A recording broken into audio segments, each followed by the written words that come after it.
Niulbo ang sunog sa usa ka parte sa Mandaue City Hall. Kanilang adlawon, gumikan ini suspendido kanang adlaw ang kalihukan sa opisina o serbisyo sa syudad. Ang report ni Nico Sereno. Alas 2:49 kaganihang kadlawon gialarma ang sunog sa ikaduhang andana sa Mandaue City Hall. Daling naisa paingon sa second alarm ang sunog nga milamoy sa bahin sa Vice Mayor's Office, Sangguniang Panglungsod ug Public Information Office. Alas 3:20 sa kadlawon nakontrolar na hinuon ang kayo ug wala makakatap sa ubang parte sa City Hall. Pagkahayag na, kini ang itsura sa gibilin nga danyos sa istruktura. Nangagusbat na ang pipila ka kabtangan sa sulod, lakip na ang kisame. Gibalikan sab kaganihang buntag sa fire investigator ang dapit aron mohipos og dugang ebidensya nga ipadala sa kauluhan aron matest.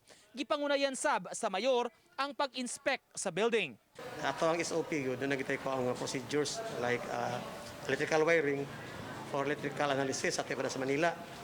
Kanya debris and ashes, makuha ta for any examination if there's a flammable substance contained. So nakuha namin karon. Naamgo ni aircon nga ang outlet niya nasa ibabaw niya, mao na atong ipa-investigar ug unsa gay hinungdan gyud.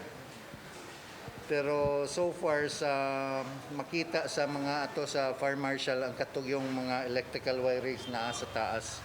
Giban-abanang 300,000 pesos ang gibilin nga danyo sa sunog. Tungod sa nahitabo, walay kuryente ang building ug gisuspenso una ang trabaho ug mga transaksyon. Kini samtang nabisi sab ang uban nga mga empleyado sa pagpanglimpyo sa nagbanaw nga tubig. Nate option no, ang nate dako kay lugar diha sa public market. Mao tay atong ikuan.